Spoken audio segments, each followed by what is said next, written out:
Hi hello friends, welcome back to my channel smart Naushad. thumbnail చూసి video guess చేసి ఉంటారు. First ప్రెగ్నెన్సీకి second ప్రెగ్నెన్సీకి differences గురించి చాలా మందికి చాలా క్యూరియాసిటీగా ఉంటుంది. ఫస్ట్ సెకండ్ ప్రెగ్నెన్సీలో ఏమన్నా డిఫరెన్సెస్ ఉన్నాయా లేవా, జెండర్ కోసమే అనమాట. ఫస్ట్ ఎట్లా ఉంది, సెకండ్ ఎట్లా ఉంది, ఫస్ట్ ప్రెగ్నెన్సీలో మన క్రేవింగ్స్ కానివ్వండి అవన్నీ ఈ ప్రెగ్నెన్సీలో డిఫరెంట్గా ఉన్నాయా లేదా, డిఫరెంట్గా ఉంటే జెండర్ వేరు ఉంటుంది అట్లా అని గెస్ చేస్తూ ఉంటారు. బట్ అవన్నీ అవ్వవు, కానీ అందరూ చేస్తున్నారు కాబట్టి మనం కూడా తెలుసుకుందాము. నా ప్రెగ్నెన్సీ డిఫరెన్సెస్ ఉందా లేదా అనేది మీతో పాటు నేను కూడా ఇప్పుడు మొత్తం గుర్తు తెచ్చుకొని కొన్ని రాసుకున్నాను, అవి మీతో షేర్ చేసుకుంటాను. ఆల్మోస్ట్ ఫస్ట్కి ఇప్పటికీ 6 years గ్యాప్ ఉంది నాకు. కొన్ని గుర్తున్నాయి, కొన్ని గుర్తులేవు. గుర్తున్నంత వరకు అయితే రాసుకున్నాను. వాటిలో మనం ఇప్పుడు డిస్కస్ చేసుకుందాం. ఫస్ట్ వచ్చేసి వామిటింగ్స్. ఫస్ట్ ప్రెగ్నెన్సీలో నాకు వామిటింగ్స్ ఉండేవి, తక్కువ ఉండేవి అనమాట, అంత ఎక్కువ ఉండేవి కాదు. ఈ ప్రెగ్నెన్సీలో వామిటింగ్స్ అస్సలు లేవు. ఒక 2 times వామిటింగ్ చేసుకున్నాను, అది కూడా ట్యాబ్లెట్ వేసుకొని ఆ విధంగా వామిటింగ్ అయింది తప్ప వామిటింగ్ సెన్సేషన్ అట్లా ఏం లేదు. కానీ నోరు మాత్రం ఈ ట్యాబ్లెట్స్ ఇనిషియల్ స్టేజ్లో నేను ఒక 13 tablets వరకు వేసుకునేదాన్ని. డైలీ 9 to 30 రెగ్యులర్గా 9 వేసుకునేదాన్ని. ఒక్కొక్కసారి గ్యాస్కి అట్లా ఒక 10 days అట్లా 13 tablets ఇచ్చేవాళ్ళు. ఆ విధంగా నాకు ఫుడ్ సరిగ్గా వెళ్ళక నోరు మొత్తం చేదుగా ఉండేదన్నమాట. ఫుడ్ అసలు తినలేకపోయేదాన్ని. అదొకటి. అదే వామిటింగ్స్ అయితే లేవు. ఫస్ట్ ప్రెగ్నెన్సీలో ఉన్నాయి, లైట్గా ఉన్నాయి. ఈ ప్రెగ్నెన్సీలో అసలు లేవు వామిటింగ్స్. నెక్స్ట్ వచ్చేసి స్మెల్ సెన్సేషన్. నైరా అప్పుడు స్మెల్ సెన్సేషన్ అంటే ఏంటో నాకు అసలు తెలియదు అనమాట. అంటే ఆ స్మెల్, కొంతమందికి పప్పు స్మెల్ పడదు, ఆయిల్ స్మెల్ పడదు అట్లా అని చెప్తూ ఉండేవాళ్ళు. నైరా అప్పుడు నాకు అసలు స్మెల్ సెన్సేషనే అస్సలు లేదనమాట. ఏం చేస్తున్నా కానీ అట్లానే ఉండేదాన్ని, మంచిగా తినేదాన్ని. ఈ స్మెల్ సెన్సేషన్ అనేది కూడా ఉంటుందా అని కూడా అనుకునేదాన్ని అనమాట. కొంతమంది చెప్తుంటారు నాకు ఆ స్మెల్ పడట్లేదు అంటుంటే ఓకే ఇట్లా కూడా ఉంటుందా అని అనుకునేదాన్ని. కానీ ఇప్పుడు మాత్రం పప్పు స్మెల్ పడదు, చికెన్ స్మెల్ పడదు, కబాబ్స్ అంటారు కదా ఆ స్మెల్ పడేది కాదు. ఏదైనా ఇంట్లో చికెన్ స్మెల్ అయితే అస్సలు పడేది కాదు. చికెన్ లేనిదే ముద్ద దిగదనమాట నాకు. చికెన్ చూస్తేనే నాకు విరక్తి వచ్చే విధంగా అనిపించింది. స్మెల్ సెన్సేషన్ ఒకటి డిఫరెంట్ ఉంది నాకు. అండ్ నెక్స్ట్ వచ్చేసి ఫుడ్.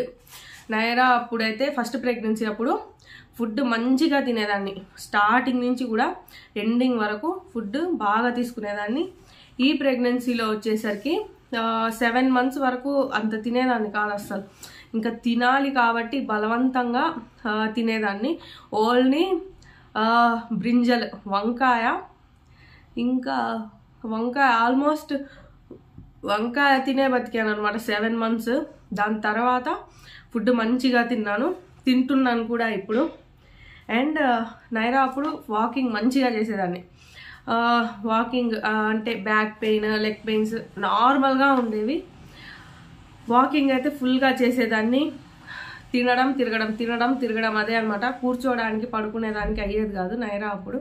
అందుకోసం అని మంచిగా వాకింగ్ చేసేదాన్ని. ఇప్పుడు ఏంటంటే అసలు 7 months వరకు బెడ్ రెస్ట్లోనే ఉన్నాను. లిటిల్ బిట్ వాక్, అట్లా పని ఉంటే అట్లా లేచి తిరగడం అంతే తప్ప వాకింగ్ డాక్టర్స్ సజెస్ట్ చేయలేదు, నేను వాకింగ్ చేయలేకపోయేదాన్ని. అండ్ దాని తర్వాత ఇప్పుడు 15 minutes వాకింగ్ చేయమంటున్నారు. ఆ 15 minutes కూడా నేను నడవలేకపోతున్నాను. ఫుల్ బ్యాక్ పెయిన్ వచ్చేస్తుంది, లెగ్ పెయిన్స్ వచ్చేస్తున్నాయి. అండ్ నెక్స్ట్ వచ్చేసి నైరా కడుపులో ఉన్నప్పుడు నేను చాలా బక్కగున్నాను అనమాట. అప్పుడు 19 years నాకు. 19 yearsలో చాలా బక్కగున్నాను. అంటే ప్రెగ్నెంట్ అయినప్పుడు ఓవర్ వెయిట్ వచ్చేస్తారు, కొంతమంది వెయిట్ పెరగదు. అట్లా నేను స్లోగా లైట్గా వెయిట్ పెరుగుతూ ఉండేదాన్ని. నార్మల్గా వెయిట్ అయితే పెరిగేదాన్ని. అది కూడా ఒక్కొక్కసారి కనిపిస్తుంది, కనిపించదు, అట్లా ఉండేదన్నమాట. ఇప్పుడు మాత్రం 7 months వరకు అట్లానే ఉన్నాను. 8th monthలో మంచిగా ఫుడ్ తీసుకొని స్వీట్ క్రేవింగ్స్ అంటారు కదా, అట్లా మంచిగా స్వీట్ తినాలనిపించి తిని 1 monthలో 6 kg పెరిగాను అనమాట. షాక్ అయిపోయింది డాక్టర్ కూడా. ఏం తింటున్నావు నువ్వు, స్వీట్స్ తింటున్నట్టున్నావు, తినొద్దు స్వీట్స్, ఇట్లా వెయిట్ పెరిగితే మంచిది కాదని చెప్పింది. అప్పటి నుంచి కొంచెం తగ్గించాను స్వీట్స్. ఇప్పుడు టోటల్గా కొంచెం తగ్గిస్తే ఇప్పుడు కొంచెం నార్మల్కి వచ్చాను. అండ్ నెక్స్ట్ వచ్చేసి క్రేవింగ్స్. నైరా అప్పుడు నాకు పానీపూరి, నూడిల్స్ హాట్గా అనమాట, హాట్ క్రేవింగ్స్ ఉండేవి, మిక్చర్ అట్లా తీసుకునేదాన్ని. ఇప్పుడు కూడా హాట్ తింటాను, కానీ స్వీట్ నాకు అంతగా ఇష్టం ఉండదు అనమాట. ఎప్పుడైనా రేర్గా తింటాను. అట్లాంటిది నేను స్వీట్స్ అని చెప్పేసి ఒక రోజు 10 o'clock కూడా స్విగ్గీలో, ఇన్స్టామార్ట్లో ఐస్ క్రీమ్స్ కానివ్వండి, చాక్లెట్స్ కానివ్వండి ఇట్లా ఆర్డర్ చేసుకుంటూ తినేదాన్ని. అప్పుడు అర్థమైంది, ఓకే క్రేవింగ్స్ అంటే ఇట్లా ఉంటాయా అనిపించింది అనమాట. అది స్వీట్ క్రేవింగ్స్ ఉన్నాయి ఇప్పుడు.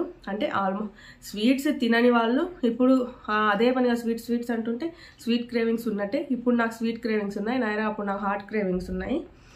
అండ్ నైరా అప్పుడు నాకు అసలు 8th month మిడిల్ వరకు కూడా అసలు స్టమక్ కనిపించేదే కాదు.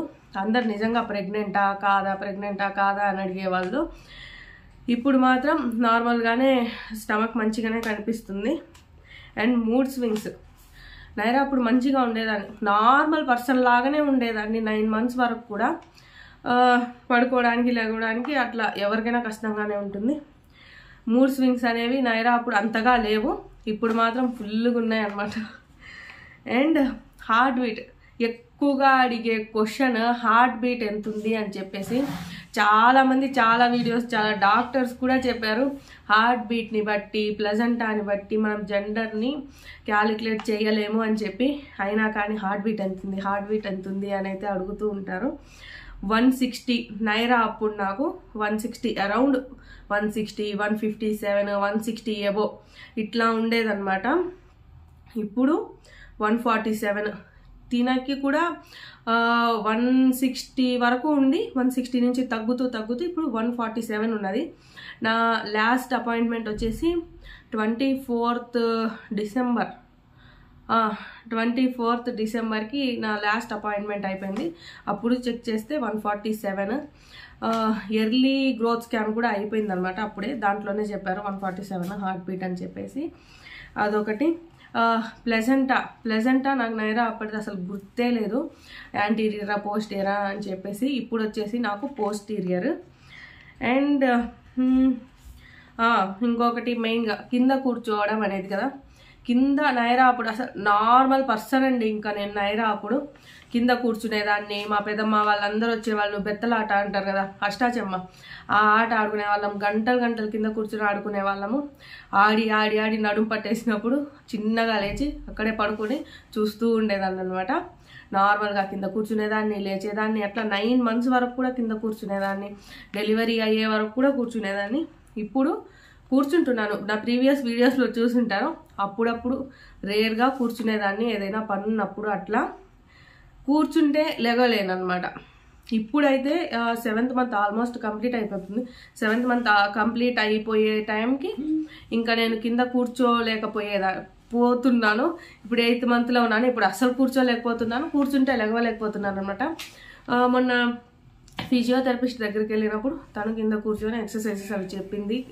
బ్యాక్ పెయిన్ రిలీఫ్కి, లెగ్స్ పెయిన్స్కి, అన్నిటికీ, స్లీప్కి మొత్తానికి ఎక్సర్సైజ్ చెప్పింది. అవన్నీ స్టార్ట్ చేయాలి. ఎప్పటి నుంచి స్టార్ట్ చేయాలో తెలీదు. అండ్ ఇదండి differences between first and second pregnancy అనమాట.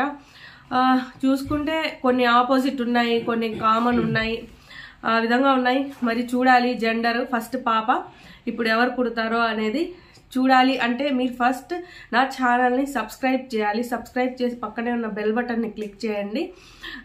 నేను వీడియోస్ పెడితే మీకు ఇమీడియట్గా నోటిఫికేషన్ అనేది వచ్చేస్తుంది. అండ్ ప్రీవియస్ వీడియోస్ కూడా ఉన్నాయి, కొన్ని ఇన్ఫర్మేటివ్ వీడియోస్ ఉన్నాయి. మీకు ఎవరికైనా యూజ్ అవుతుంది అనుకుంటే చూడండి. ప్రెగ్నెంట్ లేడీస్ ఎవరైనా ఉంటే వాళ్ళకు కూడా షేర్ చేయండి. నన్ను కూడా సపోర్ట్ చేసిన వాళ్ళు అవుతారు. ఇదే ఫ్రెండ్స్ ఈ వీడియోలో. Thanks for watching friends.